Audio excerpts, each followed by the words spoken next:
国际政治纷争和冲突多点爆发，复杂难解。关于乌克兰危机问题，中方支持一切致力于和平的努力，希望各方通过对话谈判达成公平、持久、有约束力，并被当事各方所接受的和平协议。中方将继续为危机政治解决发挥建设性作用，同时坚决“十五五”期间，中国将以全面深化改革，推动高质量发展，深入实施扩大内需战略，扩大市场准入和开放领域，还将引导产业链、供应链合理有序、跨境布局。这将为中法务实合作和中法关系发展开辟更广阔空间。中国愿同法国一道，共促发展，共筑和平，共赢未来，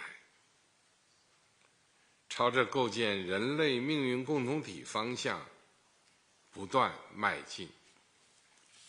谢谢大家。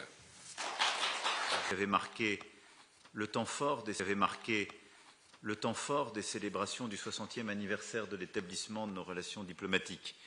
Et je n'oublie pas, au-delà de Paris, votre présence dans les Hautes-Pyrénées. Et en effet, après Pékin aujourd'hui, nous serons demain ensemble à Chengdu et j'y suis très sensible. Je veux vous remercier de ce geste et cela illustre notre attachement commun à ancrer chaque moment fort de la relation bilatérale franco-chinoise dans un territoire, une province, en Chine comme en France. Et je garde vivante à l'esprit mes visites à Xi'an, Shanghai, Canton. Comme je le sais, vous avez présent à l'esprit vos visites dans les Hautes-Pyrénées que j'évoquais ou à Beaulieu-sur-Mer en 2019. Ce dialogue que nous entretenons repose sur la confiance, la compréhension mutuelle et la volonté d'agir ensemble dans un contexte international extrêmement incertain, jalonné par les crises, vous l'avez rappelé à l'instant, et notre volonté est aussi que ce dialogue puisse nourrir la feuille de route sino-européenne. Vous savez rappeler, Monsieur le Président, on a longuement évoqué ce matin la guerre d'agression de la Russie contre l'Ukraine, conflit qui représente une menace vitale pour la sécurité européenne, mais aussi pour le respect de l'ordre international fondé sur la règle de droit et l'efficacité de notre charte commune. Je crois que nous mesurons l'un et l'autre la gravité de la situation et la nécessité d'avoir une paix, en effet, robuste et durable. Vous savez combien la France y est engagée et je souhaite que nous puissions renforcer notre coopération dans ce cadre. En tant que membre permanent du Conseil de sécurité des Nations Unies, nous allons permettre d'œuvrer en ce sens. L'Europe et la Chine ont un rôle à jouer pour poser, avec d'autres partenaires, les fondations d'une gouvernance économique mondiale équitable, solide, fondée sur des règles et non sur la loi du plus fort. Et ces déséquilibres qui s'accumulent aujourd'hui ne sont pas soutenables. Ils font courir des risques de crise financière. Ils mettent en péril notre capacité à croître ensemble. C'est pourquoi je suis convaincu que nous avons à gagner, à mieux nous coordonner. Et l'accord d'ailleurs qui a été signé aujourd'hui, les accords, vont dans ce sens qui permettent de rétablir des termes d'une coopération bilatérale, mais aussi d'un dialogue multilatéral plus coopératif.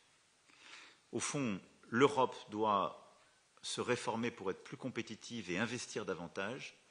La Chine doit poursuivre cet agenda de renforcement de sa consommation domestique et nous devons trouver un cadre pour accroître les investissements directs chinois en Europe et en particulier en France, créateurs de valeur ajoutée et d'emploi. Au moment des sujets de malentendus, et nous continuons d'avancer. Les accords signés aujourd'hui sont également très importants et je considère que tout ce que nous pouvons faire pour l'agroalimentaire français, du vin à toutes les grandes filières, porc, volaille, bœuf, etc., est absolument clé.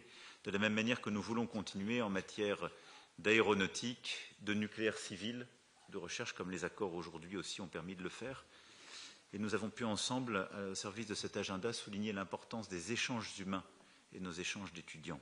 Vous l'avez rappelé, Président. Enfin, notre agenda se prolonge 6 celles sur les pandas, vous l'avez rappelé, et nous aurons l'occasion demain dans le Sichuan de pouvoir l'illustrer pleinement. C'est une des fiertés du partenariat entre nos deux pays.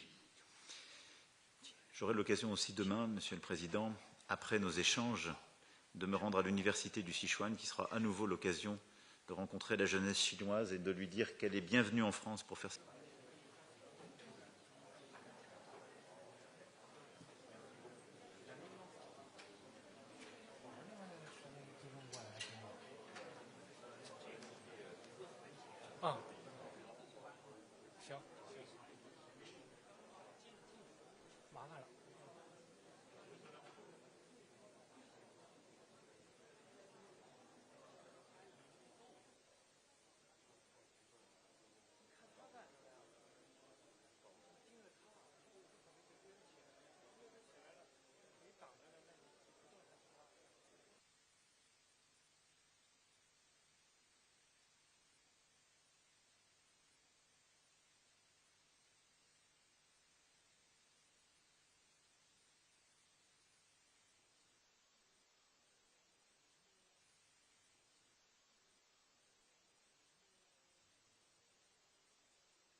共同举办的中法企业家委员会第7次会议，习近平主席与马克龙总统共同出席本次会议的闭幕式，充分体现了两国元首对中法双边经贸合作的重视，也饱含着要对法国进行国事访问，同马克龙总统深入交流并达成诸多的共识。1年多来，中法关系取得许多新进展，经贸合作规模和质量进一步提升。刚才我们进行了卓有成效的会晤，双向投资额累计超过270亿美元。